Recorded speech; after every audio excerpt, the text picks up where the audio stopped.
Assalamualaikum warahmatullahi wabarakatuh. Saya Abdul Aziz dari Lokal PAI 5A NIM 18531001. Di sini saya akan mengerjakan tugas dari Ustadz Rio Marco, yaitu aku selalu mendekatkan dengan tema aku selalu mendekatkan diri kepada Allah Subhanahu wa taala. Dosen pengampu Ustadz Rio Marco MPD. Di sini saya akan menjelaskan apa itu sebenarnya mendekatkan diri kepada Allah Subhanahu wa taala. Banyak sekali contoh dan sesuatu yang bisa kita kerjakan bagaimana cara mendekatkan diri kepada Allah Subhanahu wa taala. Salah satunya yaitu zikir, mengucapkan nama-nama Allah Subhanahu wa taala ketika kita lagi sendiri, lagi sedih, ketika kita lagi tidak ada pekerjaan, menjalankan segala perintahnya dan menjauhi segala larangannya.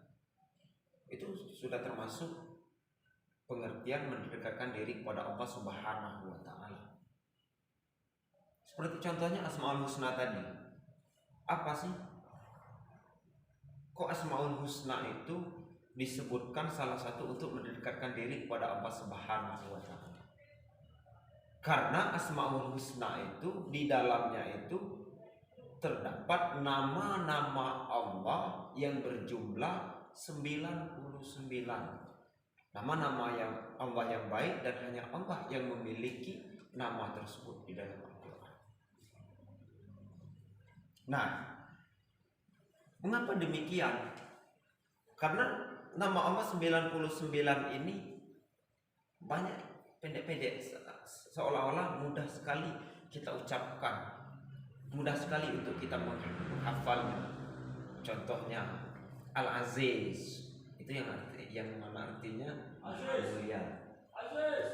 Yang kedua yaitu Al-Karim, Al-Adl, dan lain sebagainya. Nah,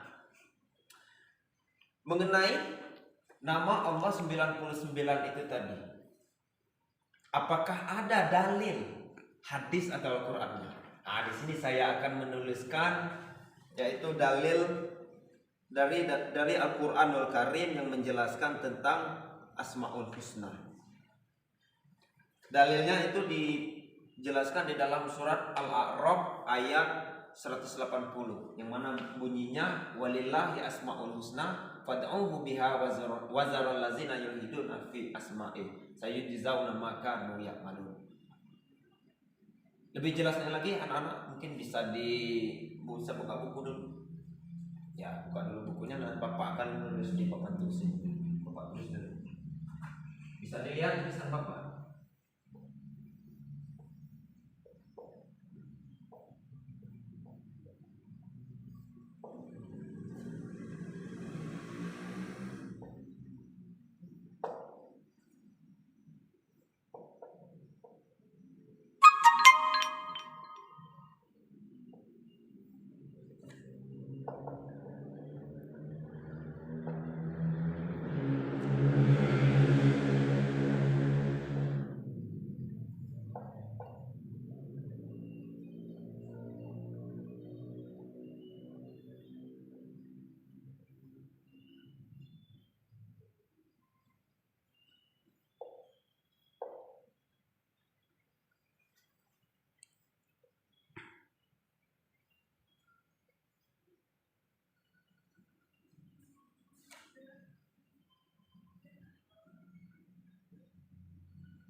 Nah, mungkin anak-anak yang belakang bisa nampak tulisan Bapak.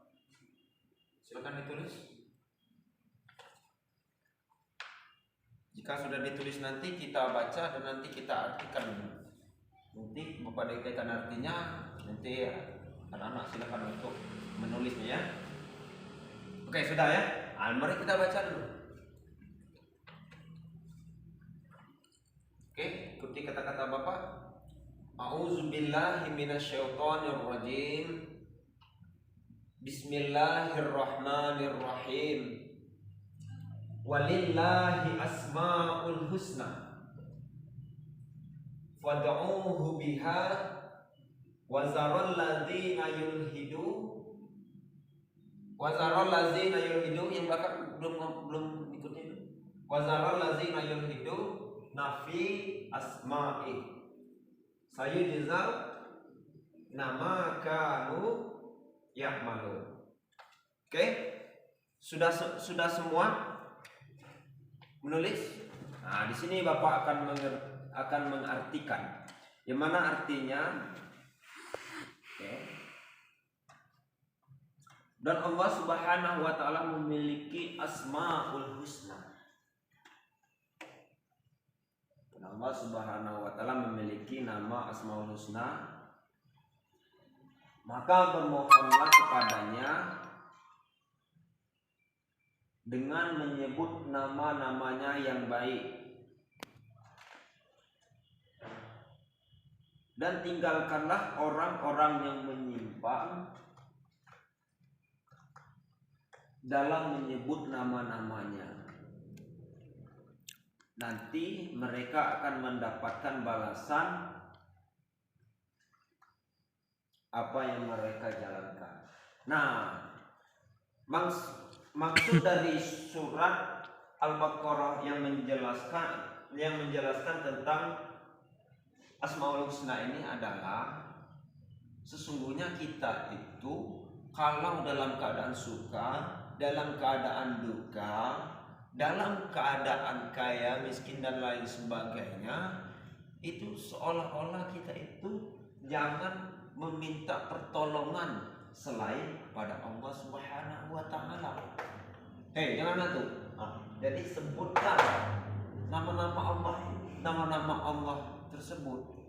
Contohnya ketika sakit parah, ketika istrinya misalnya lagi kesurupan atau lagi gimana ya Bapak? Ya pokoknya contohnya itu tadi. Mulailah suaminya ini mencari dukun, mencari para ilmuwan, para ahli. Itu semua itu untuk perbuatan yang syirik. Dalam arti apa artinya syirik? Menduakan Allah Subhanahu wa taala. Maka sebaik-baik tempat kita memohon pertolongan itu hanya kepada Allah Subhanahu wa taala. Kita memohon kepada manusia itu cuma perantara. Yang mengabulkan itu hanya Allah Subhanahu wa taala. Nah, ini. Sudah paham? Oke. Yang selanjutnya itu hadis. Hadisnya tidak Bapak tuliskan, tetapi akan Bapak bacakan saja. Nanti silakan dipahami. Kalau ada yang perlu nanti silakan fotokopi nanti. Bisa fotokopi punya Bapak. Bunyi hadisnya adalah an Abi Hurairah radhiyallahu an anna Rasulullah sallallahu alaihi wasallam qala innalillahi tis'atan wa tis'ina isman mi'atan illa wahidatan man ahsa. Sudah ditulis? Karena anak pesantren, kalau anak pesantren itu di SMA itu harus bisa nulis tanpa ditulis di papan tulis. Nanti Bapak lihat nanti tulisannya. Oke, sampai mana tadi?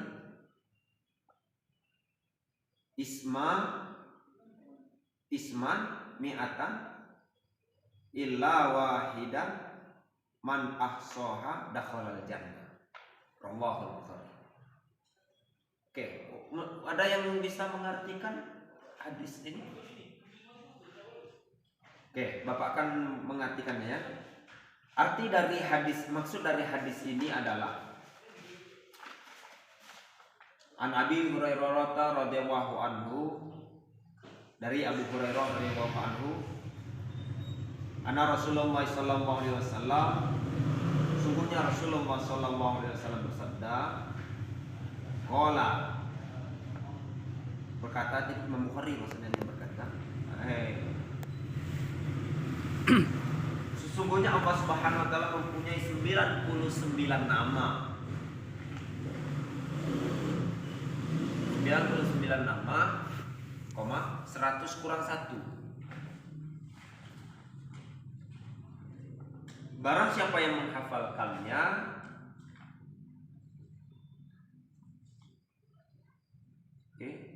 dakhalal jannah, maka dia akan masuk surga.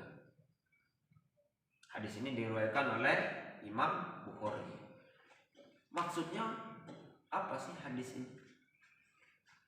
Maksud dari hadis ini adalah barang siapa yang dalam keadaan apapun dia menyebut nama Allah, apalagi sampai hafal jumlah dari Asmaul Husna itu dari 1 sampai 99 tadi, maka ganjarannya atau balasannya adalah surga Allah Subhanahu wa taala. Ini. Oke. Yang selanjutnya yaitu memahami makna Asmaul Husna. Yang pertama yaitu Al-Karim, Al-Wakil, Al-Matin, Al-Jimmi, Al-Adil, dan Akhir. Yang pertama itu Al-Karim. Al-Karim yaitu mempunyai arti yang maha mulia. Ini yang mulia. Ada yang tahu apa itu sifat yang dimiliki oleh Allah itu mulia? Ada yang tahu? Ya, kamu jawab deh. Apa? Ini mulia? Salah kamu. Ibrahim. Kau dengarkan dulu.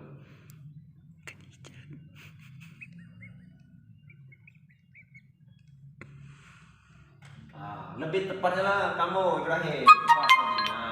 Sesungguhnya yang Allah Subhanahu wa taala mempunyai sifat yang mulia itu, bahwasanya kemuliaan Allah itu ada dimilikinya, baik itu kepada makhluk ciptaannya, baik itu yang ciptaannya itu yang taat kepadanya dan yang tidak taat kepadanya. Oke, singkat saja Bapak, jelas itu nanti pelajaran lagi di rumah ya gitu nanti ya. Oke, yang selanjutnya yaitu Al-Mu'min. Al-Mu'min itu artinya, ada yang tahu? Thompson, apa arti Al-Mu'min?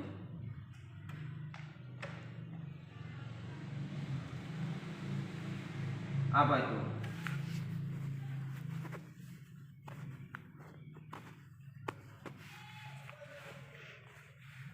Oke, pembenaran. Yang lebih lanjutnya apa?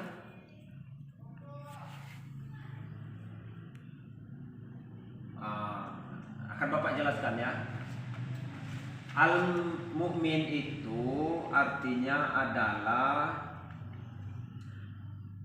maha memberi rasa aman. Maksudnya itu ketenangan hati dan rasa aman. Apa itu maksudnya rasa aman? Allah itu mempunyai sifat apa itu namanya? Aman. Seperti contohnya kita manusia ini sesungguhnya itu bisa untuk kita contoh sifat Allah, yaitu memberikan rasa aman. Contohnya bagaimana? Salah satunya kita jangan sampai mengusik orang, kita jangan mengganggu orang lain. Orang lain yang dapat duit, kita yang raso-rasonya panas dingin, pala gemetar. Nak dimaling, itu namanya mengganggu orang itu. Orang lain sudah tenang buat rumah di situ, kita usik dia supaya dia pergi, dan orang itu tidak nyaman di situ. Jadi jangan sampai kita selaku umat manusia ini seolah-olah tidak memberi aman, tidak membuat orang lain atau tetangga kita nyaman. Oke, ada yang ditanyakan masalah al-aman ini? Mungkin bapaknya itu saja yang menjelaskan. Kalian kan sudah di pesantren, jadi enggak perlu panjang-panjang. Oke, yang selanjutnya yaitu al-wakil. Yang mana al-wakil ini artinya memberi perwakilan atau memelihara.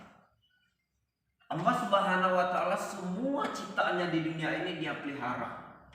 Baik itu yang taat kepadanya atau yang tidak. Baik itu tanaman, tumbuhan, hewan, binatang dan lain sebagainya itu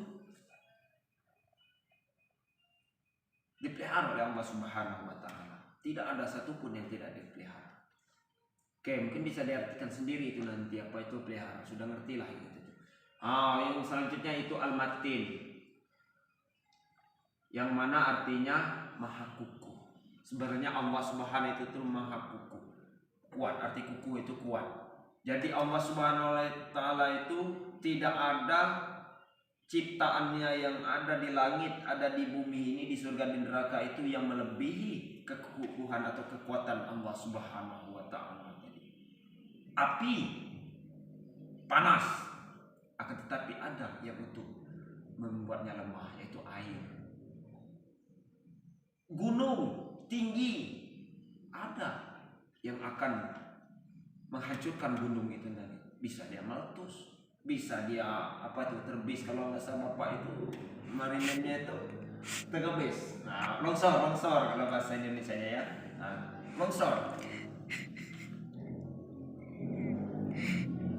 Manusia kuat, akan tetapi sekuat-kuatnya manusia akan ada kelemahan. Apa itu? Kuat manusia, rasa preman, gagah, akan tetapi ketika ada binatang yang sekecil itu, sembada kata bapak itu, semut lah, dimasukinya telinga ini. Nah, biar orang gak ketawa-ketawa dikit, masuk telinga ini, sudah tolong habis premannya ini tadi.